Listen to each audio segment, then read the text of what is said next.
Podcast Bichos Tagarelas. Com Fábio Marçal e Ricardo Weg e gente convidada. Está no ar mais um Bichos Tagarelas, sexta-feira, dia 10 de maio de 2024. Reconstrução do Rio Grande do Sul vai de escolas a cidades inteiras. Governo Lula lança pacote para o Rio Grande do Sul com um impacto de até 51 bilhões de reais. Para 64%, crise é relacionada à mudança climática. As notinhas das araras, os destaques internacionais, a Rádio ONU, o nosso correspondente nos Estados Unidos, Carlos Kaminski, o comentário de Renato Rossi, nosso especialista na indústria automobilística, e um momento de reflexão e de paz com Leila Rosa, nossa musicoterapeuta, que você só encontra aqui no Bichos Tagarelas. Bem, vamos começar a trabalhar.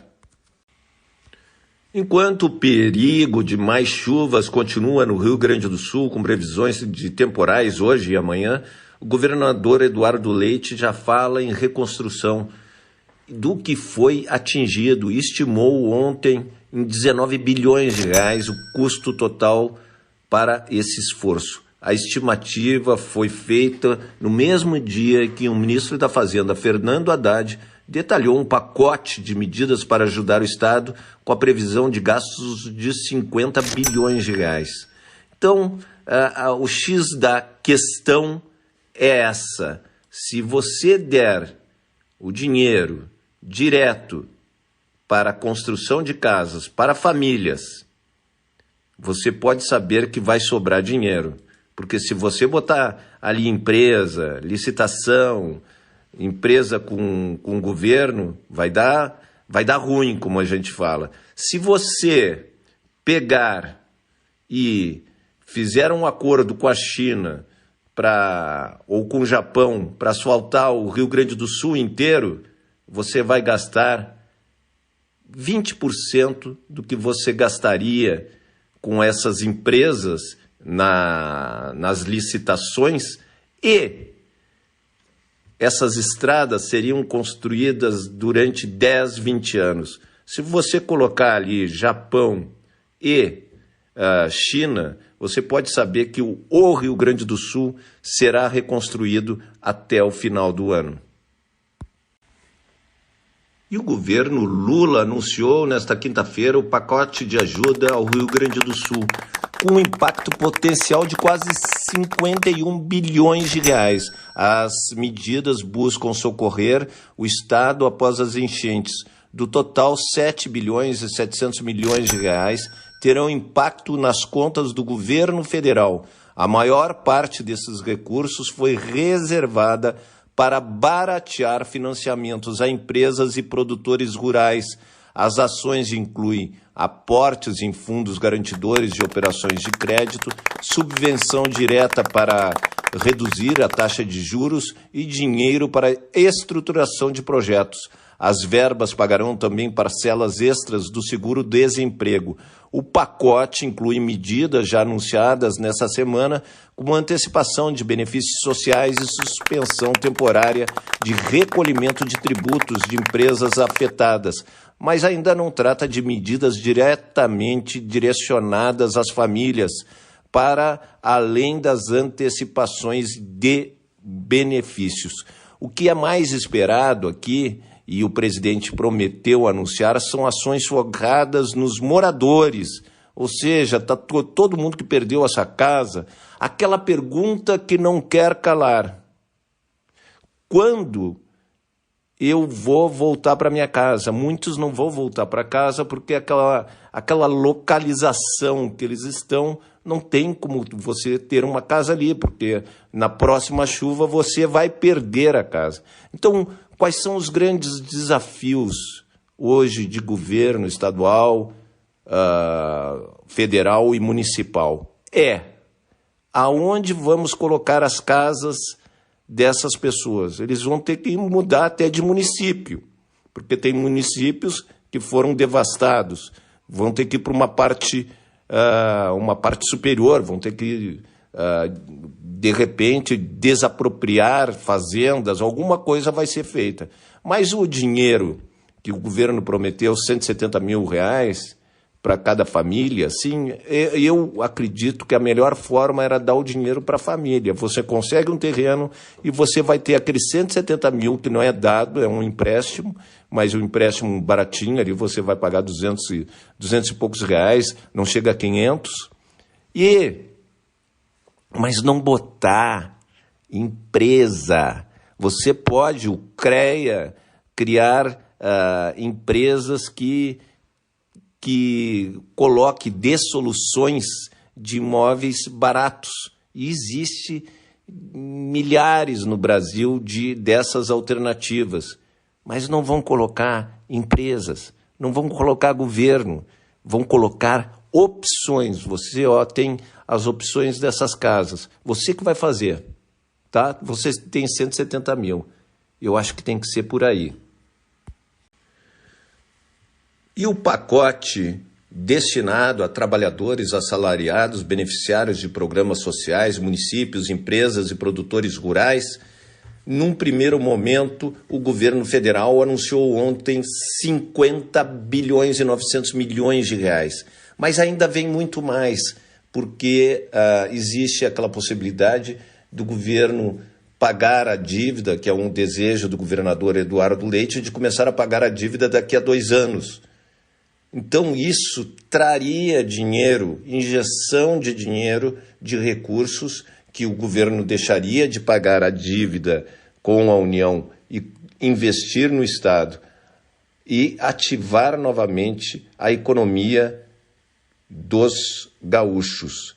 Vamos detalhar um pouco a ajuda das propostas anunciadas. Abono salarial, então a antecipação do pagamento de benefícios de 2024 para maio, seguro-desemprego, liberação de 2 parcelas do fundo para desempregados que já recebiam o dinheiro antes do decreto de calamidade, imposto de renda, prioridade de restituição para os declarantes do Estado que tenham acesso ao pagamento, Bolsa Família e Auxílio Gás, ambos os pagamentos referentes ao mês de maio serão antecipados, fundos para estados e municípios, liberação de 200 milhões de aporte para fundos de estruturação de projetos a partir de junho, crédito, aceleração na análise de crédito com aval da União para os municípios, Pronamp, aporte de 4 bilhões e meio do Fundo de Garantia de Operações para que se chegue a 30 bilhões de alavancagem pelo programa. Juros, o governo quer dar mais de 1 bilhão de reais em desconto nos juros de créditos adquiridos pelo Pronamp. Simples Nacional, recolhimento dos impostos do regime tributário serão suspensos por 3 meses no mínimo. Produtores rurais, empresários desse ramo não precisarão apresentar certidão negativa de débito para contratações e renegociações de créditos com bancos públicos. O Pronaf, desconto de 1 bilhão de reais para os pequenos produtores rurais inscritos no programa.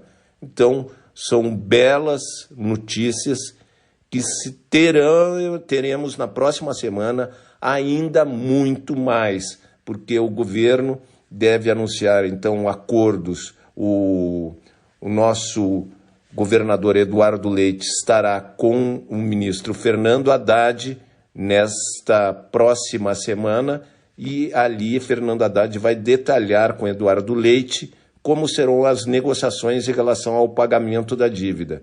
Mas também ele deve anunciar aquela parcela a mais para os municípios atingidos do Fundo de Participação dos Municípios e também o que a gente espera, que é o dinheiro na ponta. O governo quer créditos para cada família, não seria uma espécie de empréstimo, mas é um empréstimo totalmente subsidiado. Então você teria 170 mil reais e pagaria 200, 400 reais no máximo por mês e você poderia fazer a sua casinha.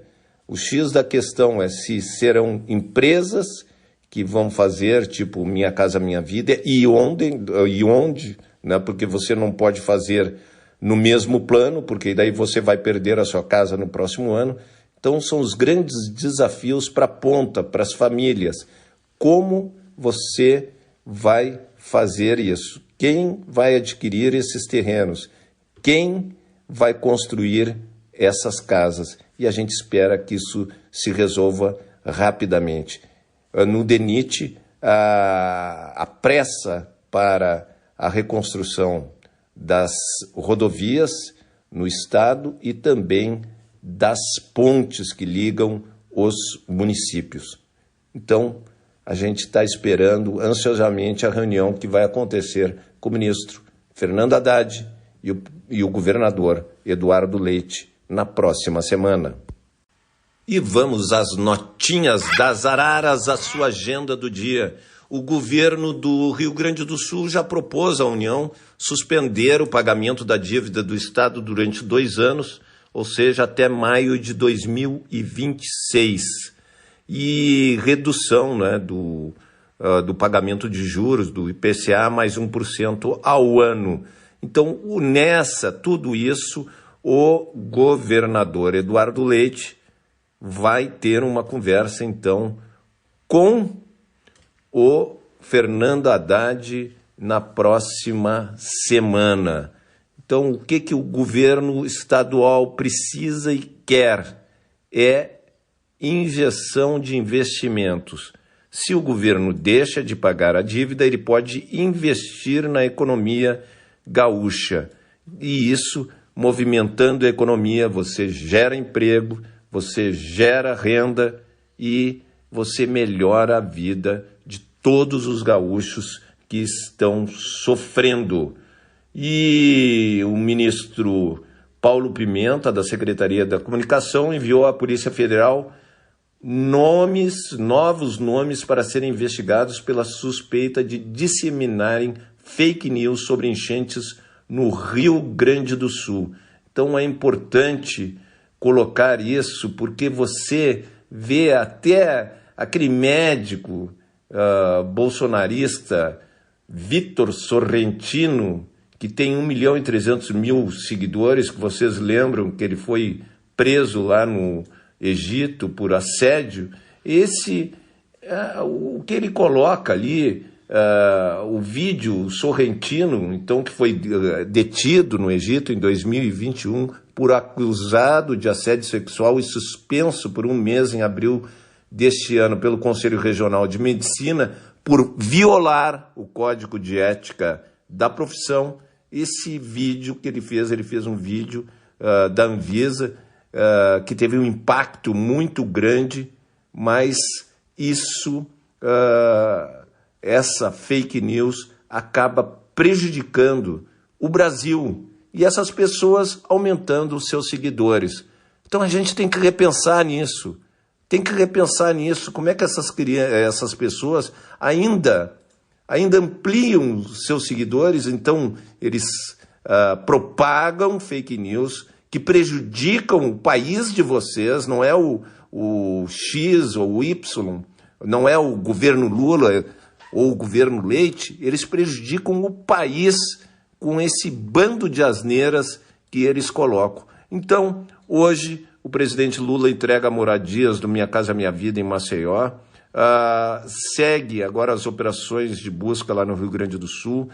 É importante colocar que o governo federal, então, apresentou um pacote de 50 bilhões e 900 milhões de reais, que a gente já detalhou aí no Bichos Tagarelas, mas também ocorre uma reunião hoje, durante todo o dia, no Palácio do Planalto, uma reunião para tratar especificamente das questões voltadas ao Rio Grande do Sul. Então vão estar presentes o ministro da Casa Civil, o ministro da AGU, da Secretaria-Geral, do Desenvolvimento Regional, das cidades, do Trabalho, Emprego, Agricultura, Desenvolvimento Agrário, Meio Ambiente, SECOM, o nosso ministro Paulo Pimenta, Minas e Energia, Direitos Humanos e das Comunicações. Então, o que a gente espera que cada vez anuncie e a gente reconstrua o estado do Rio Grande do Sul. É o que todos nós desejamos. Então, a expectativa é que a gente anuncie, então, o governo anuncie mais medidas para o Rio Grande do Sul. Saem os dados de abril da inflação, que do meu ponto de vista pode ser um pouco maior em função dessa questão, dessa catástrofe no Rio Grande do Sul, mas daí pergunto, por que vai subir a inflação? Não, o Rio Grande do Sul é o maior produtor de arroz do Brasil, 80% da produção do Brasil. Então, se o Rio Grande do Sul não consegue escoar ou levar para todo o Brasil o arroz começa a faltar e começa a subir a inflação. Então, é um ciclo que eu aposto numa inflação mais alta em função dessa catástrofe no Rio Grande do Sul.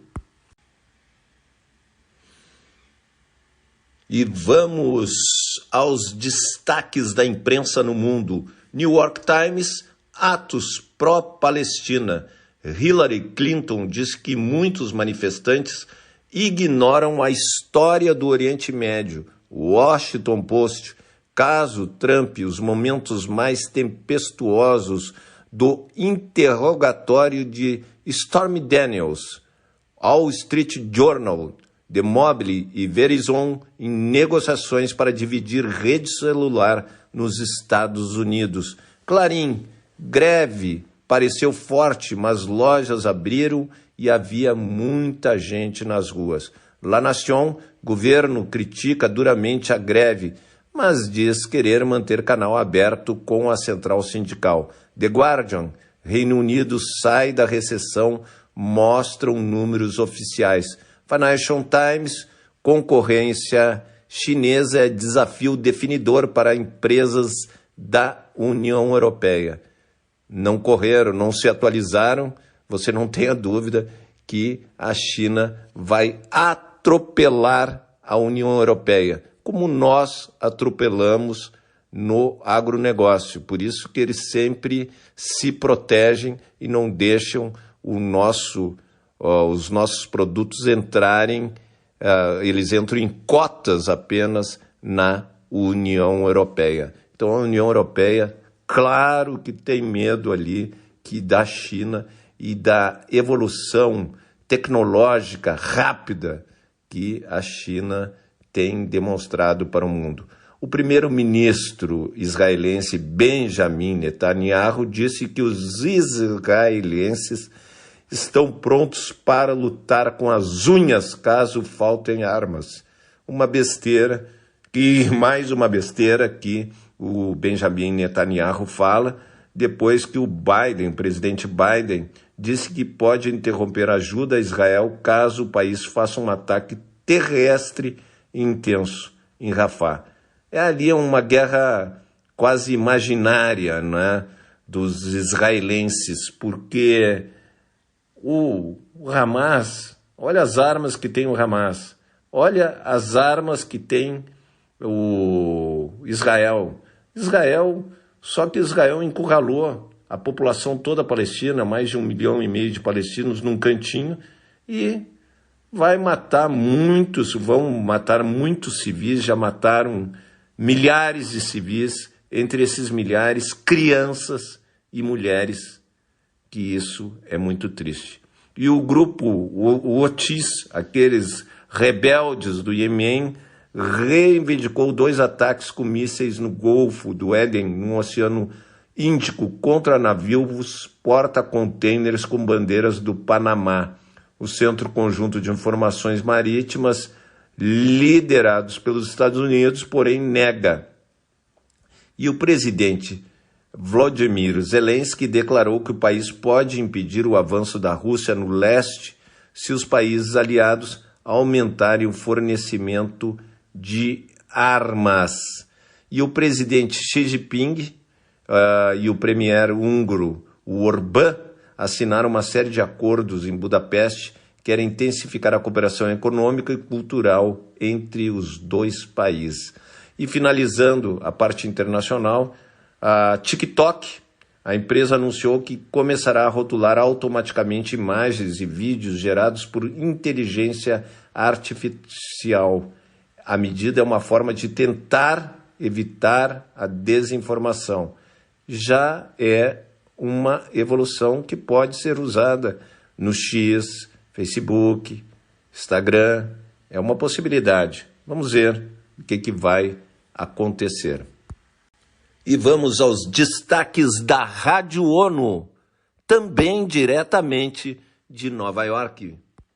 A coordenadora residente da ONU no Brasil, Sylvia Hooks, está liderando a resposta da organização à crise causada pelas fortes chuvas e inundações no sul do país.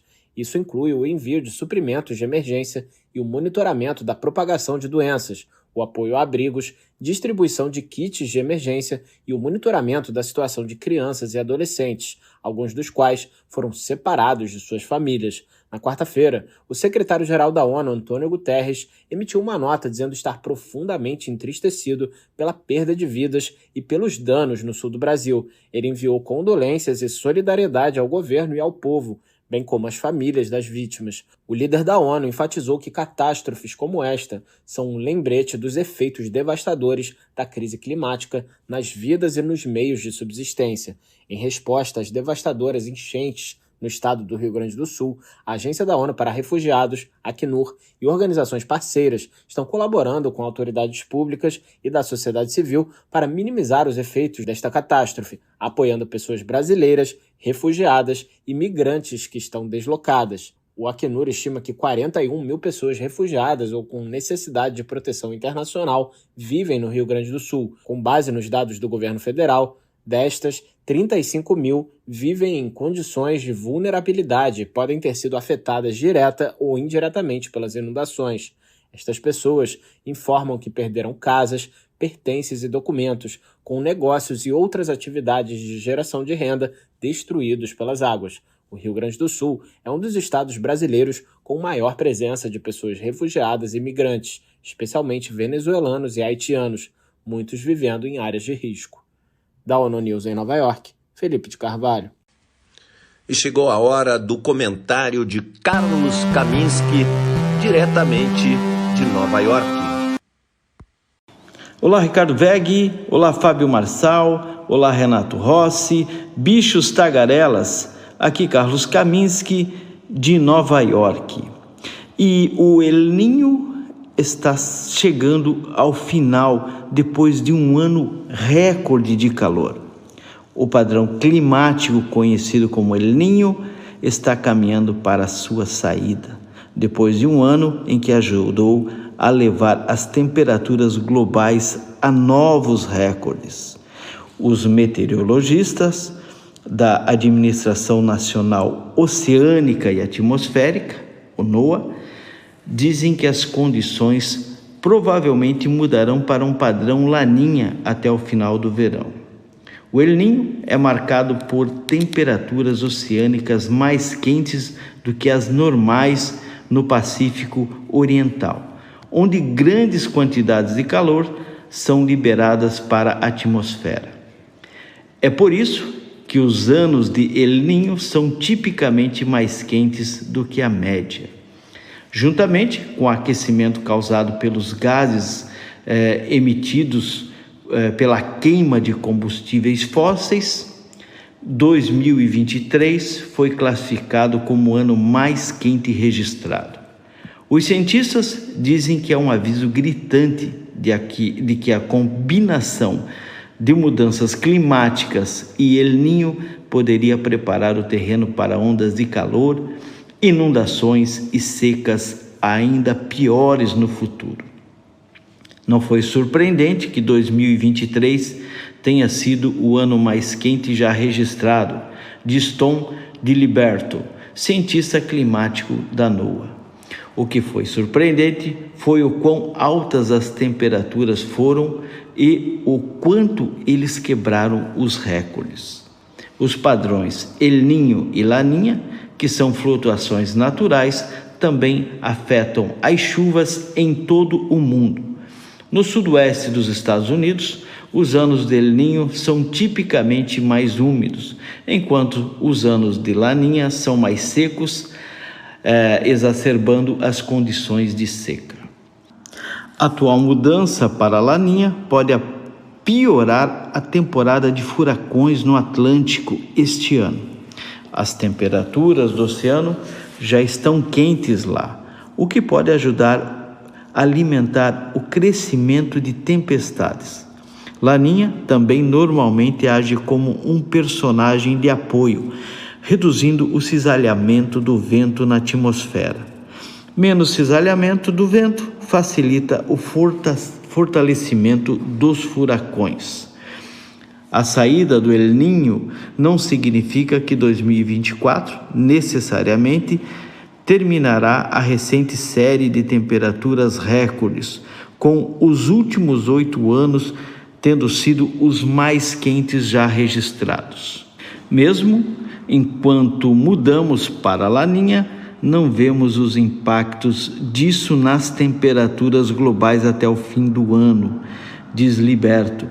Devemos esperar que 2024 provavelmente esteja entre os 5 anos mais quentes já registrados. É isso aí, as temperaturas influenciando diretamente na vida das pessoas. A principal causa das enchentes, das fortes chuvas por todo o planeta é justamente porque aumentou a temperatura muito nesse último ano e, obviamente, a umidade também aumentou e trouxe grandes quantidades de chuva. Essa informação, um forte abraço a todos.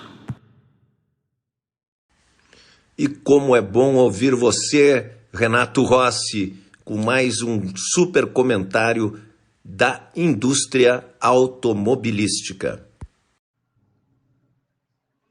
Alô, amigos de Bichos Tagarelas. Nós estamos aqui em Porto Alegre, contingenciados, isolados do mundo. Por que nós estamos isolados do mundo? Porque o nosso aeroporto virou um lago, né? O aeroporto Salgado Filho, Internacional Salgado Filho, que aliás é um belo aeroporto, está completamente soterrado pelas águas, né? Está debaixo da água. Algumas cenas são dramáticas. Ficou muito marcada uma cena de um avião da Total, aliás, um velhíssimo Boeing 727, antes ainda do 737, era aquele que tinha famoso 2 turbinas atrás coladas na lataria, na fuselagem. Agora está sendo usado como avião cargueiro, mas ele é velho para burro. Até seria bom que ele nem voasse de novo, ficasse ali sendo utilizado como barco, né? É muito mais seguro. Bota uns remos no lugar das janelas e você já tem um barco veloz, que muita gente pode remar. Mas a coisa realmente não está fácil, amigos. Olha, eu andei por supermercados, hoje até é curioso, você está em tempo de paz numa economia de guerra, porque o porto-alegrense, de repente, está virando habitante de Gaza. Já tem gente brigando dentro do supermercado para pegar um filé. Hoje, a disputa no supermercado, por incrível que pareça, era uma coisa tragicômica, porque a gente recebia avisos pela internet que tal supermercado iria liberar a tal hora 5 litros de água mineral para cada pessoa. Então, era uma corrida esses supermercados, era um rush na cidade, todo mundo indo para lá.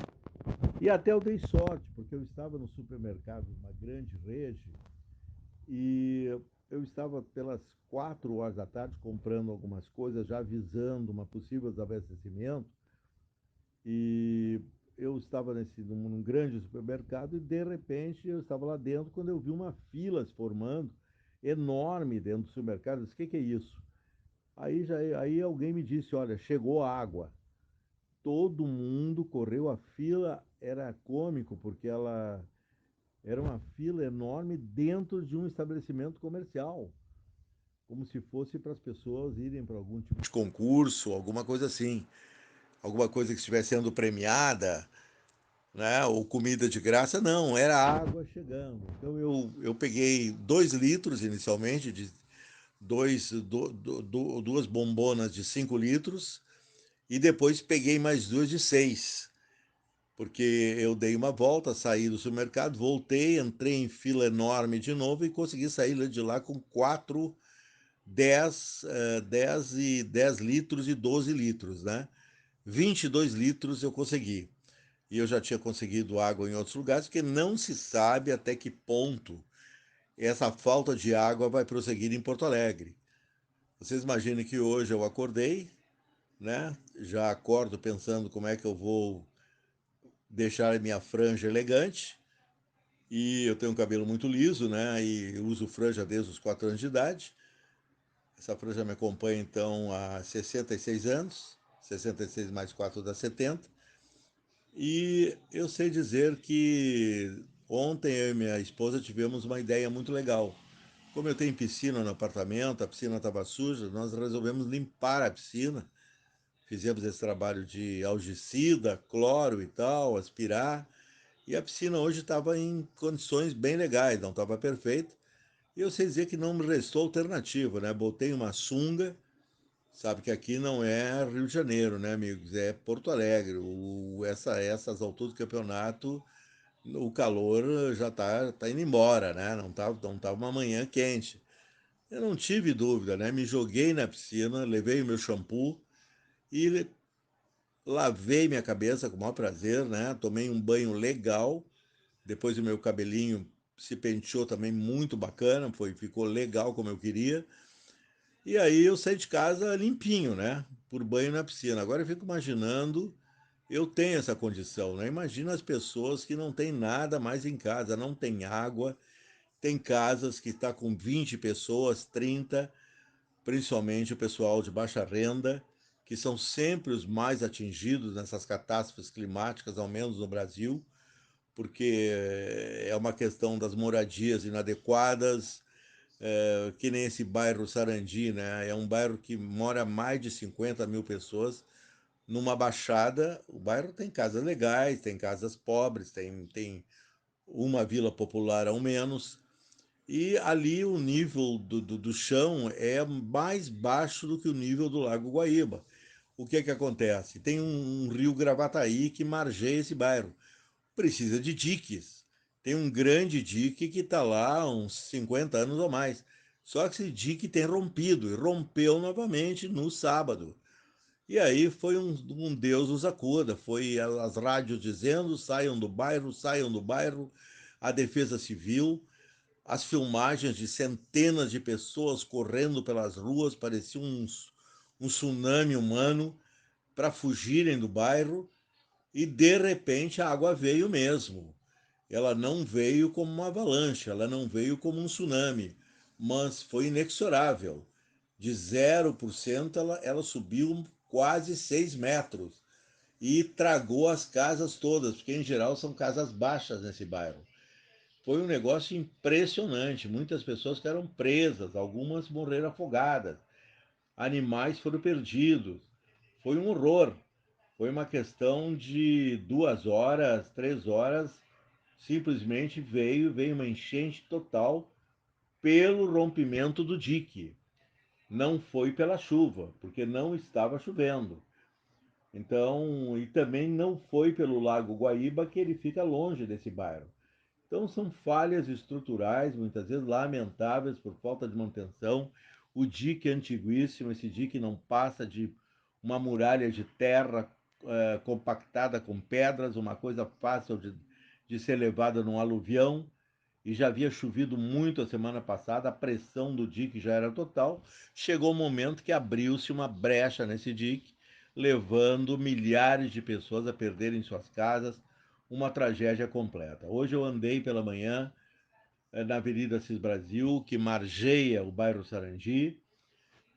Até um ponto eu consegui avançar, eu estava de Cardian, da Renault, excelente carro, aliás, e eu pretendia chegar no Sarandi mais próximo, mas estava tudo bloqueado pela polícia, porque está havendo muitos assaltos, roubos. Esse bairro Sarandi, há muito tráfico de drogas ali, todo mundo sabe. Os traficantes agora não estão ganhando com o tráfico, eles têm que roubar de outra maneira, né? Então estão roubando carros, assaltando, policiamento tremendo, Quando eu estava na Avenida Cis Basílio, eu comecei a ver luzes vermelhas e também já os policiais desviando o trânsito. E aí eu estava indo por um lado da avenida, simplesmente dei meia volta, voltei pelo outro. E lá adiante, né, uns 1.000 metros adiante, eu consegui uma rua transversal que entra para o bairro. Eu entrei, até porque ali está o prédio da firma Vale de Contabilidade, que é a firma que eu faço a contabilidade da minha empresa. E não tinha ninguém trabalhando na Vale, só estava lá a recepcionista. Conversei com ela, peguei o carro e entrei pelo bairro. Quando eu estava uns 1.000 metros à frente, nossa, a água começou a tomar já a roda, ia tragar a frente do carro. Claro que eu dei imediatamente uma marcha ré e a partir dali me contaram que a água está a quase 6 metros de altura. O bairro tem embaixadas também lá dentro do bairro. Um terror, né? Milhares de pessoas perderam suas casas, perderam tudo que tinham, seus empregos, empresas foram tragadas pela enchente. Há um comércio muito ativo nesse bairro de Sarandi. Então, além de ser uma tragédia humana, é uma tragédia econômica, né? Agora, há um problema aí, problema, dizia um cara aqui da extrema direita que tem um programa agora ele passou para a internet e o cara continua falando problema. Nós estamos, vamos resolver um problema aí, porque esse problema é para ser resolvido. Mas não é, amigos, é problema, não é? E o problema é que, além dessa incúria, dessa falta de cuidado de governantes com a sua própria cidade, por exemplo, vazaram trilhões de litros de água no centro da cidade, existe um paredão de concreto que está há 70 anos ali, com grandes portões de aço, pois esses portões estão defeituosos, estão vazando, e a água entrou por baixo, pelo lado, enquanto que ela estava no limite, porque essa altura desse paredão, o famoso Muro da Mauá, ele separa o porto de Porto Alegre, área portuária do centro de Porto Alegre, ali colado, onde tem a Praça da Alfândega, tem o prédio do Jornal Correio do Povo, prédio histórico com mais de 100 anos, muitos prédios históricos do centro, todos eles com idade muito vetusta, são prédios de 100 anos ou mais, e ali está esse vazamento deixou a cidade vulnerável, né? O centro da cidade hoje continuava com no mínimo 4 metros de altura de água, centro de Porto Alegre, onde só se anda jet ski e lancha. E aí, amigos, com múltiplas interrupções nas estradas, pontes que caíram porque estavam mal conservadas, foram dezenas de pontes, dezenas de aluviões, morros que caíram, porque há muita construção irregular nesses morros do interior do estado, mesmo nos morros de Porto Alegre. Enfim, o Brasil tem tantos problemas urbanos, né, tantas diferenciações sociais, gerando também essa insegurança para as pessoas de menor renda, que têm os piores lugares para morar nas grandes cidades do Brasil, essa que é a verdade, e morre-se com muito mais facilidade nessas periferias, né, do que zonas mais protegidas, zonas mais burguesas, e é um negócio realmente muito cruel, né? Principalmente que Porto Alegre, ninguém toma banho, falta água, luz ainda alguns bairros têm, alimentos já estão faltando no supermercado devido à interrupção dos fluxos logísticos, o alimento não está chegando em Porto Alegre, além do que grande parte das lavouras, dos minifúndios que produzem hortaliças e tal para o supermercado de Porto Alegre estão debaixo d'água. O prejuízo vai ser imenso. Vai haver uma falta tremenda, por exemplo, de legumes, de coisas saudáveis para a mesa do porto-alegrense e do gaúcho. Fora plantações de soja que foram soterradas pela água, fora outras culturas que também se arrebentaram. Então o prejuízo é de bilhões de reais. E lá no fundo, no fundão de tudo isso, né, no fundão da memória, temos que lembrar que existe aquela palavra, né? Aquelas duas palavras tão fáceis de serem proferidas, aquecimento global, e tão difíceis de serem devidamente combatidas, principalmente no Brasil, onde o número de negacionistas em relação aos fatores climáticos é enorme. e muitos deles, infelizmente, estão na mídia tradicional.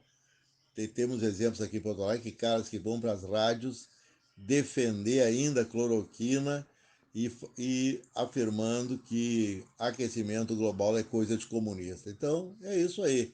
Comunista, então os comunistas estão tudo debaixo d'água, mas também os negacionistas também estão debaixo d'água, né? Tiveram o azar de, negando o aquecimento global, eles são também vítimas de fenômenos climáticos cada vez mais destrutivos e radicais. Novo encontro com vocês amanhã. E o melhor momento do Bichos Tagarelas, o momento que eu fico em paz com a minha alma. Leila Rosa, nossa musicoterapeuta. Eu tenho tanto para lhe falar, mas com palavras não sei dizer como é grande o meu amor por você. Quem não cantou essa música nas últimas 4 décadas para sua mamãe, né? Esta música é a mais cantada nas escolinhas. Os pequenininhos cantam lá para sua mãe e as mães ficam se derretendo. Meu primogênito cantou para mim e eu fiquei maravilhada. Chorei pra caramba, aqueles olhinhos brilhando, ele cantando Como é Grande o Meu Amor por Você. E depois o meu segundo filho também cantou. Então, faz parte do hit das escolas infantis. Claro que hoje eu tenho que passar por aqui e homenagear as mamães, aqui no Bichos Tagarelas. E venho falar então das mamães cantoras que têm filhos artistas. E no ranking principal, Elis Regina com Maria Rita, Pedro Mariano e João Marcelo Boscoli. Maria Rita lançou várias músicas e agora ela está muito na área do samba. E tem um samba muito bacana que eu gosto de ouvir, que ela canta, que é Maria do Socorro, que é assim: Maria do Socorro, suas pernas torneadas pelas ladeiras do morro, ela vai no baile funk de shortinho top go. É afim do Zé Galinha, mas namora o Zé Cachorro. E tantas outras músicas, Cara Valente, Encontros e Despedidas também. Pedro Mariano lançou muita música como compositor também, não só como intérprete. E o João Marcelo Boscoli, ele é produtor musical. Temos Rita Lee, a nossa rainha do rock, com o Beto Lee, seu filho guitarrista. E eu tive o privilégio de ir a um show e assistir a performance de mãe e filho, e juntamente com Roberto de Carvalho, né? Foi um show lindo, e ela apresentava o filho, foi muito bacana. Toca muito, um guitarrista exímio. Simoni, o Balão Mágico, tem a sua filha Aisha, que está aí no Carrossel, também já está cantando, a menina está fazendo sucesso aí. Fafá de Belém, a Mariana Belém, se apresentou naquele programa que teve da Globo, Fama, também cantora. Jane do Bock tem um filho, Jai Waker, que foi para o pop rock. Ele já não está com músicas no hit aí tocando, mas também está na área artística. E a nossa querida Zizi Posse. Zizi Posse, ela é mãe da Luísa Posse. A Luísa, elas fazem shows juntas, é muito bonito de ver as duas no palco. E a Luísa Posse, eu lembro que foi Além do arco-íris, pode ter. Foi a primeira música que ela se lançou.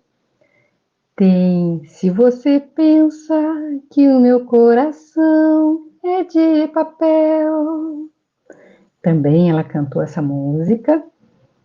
E as mamães estão aí todas orgulhosas dos seus filhos, né? As que estão presentes ainda aqui neste mundo.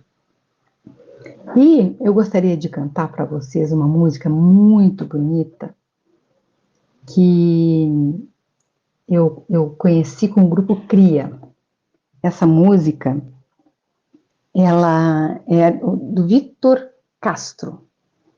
O grupo Cria é um grupo infantil E é uma música que homenageia as mães de uma forma muito singela, mas de uma pureza, sabe? De uma delicadeza que encanta. E ela é assim. No início o mundo era um berço e a bênção sua aparição. Depois na cama veio o medo que havia da escuridão. Com o tempo o primeiro quarto trancado pra me proteger do mundo que ia crescendo mais rápido do que se crê.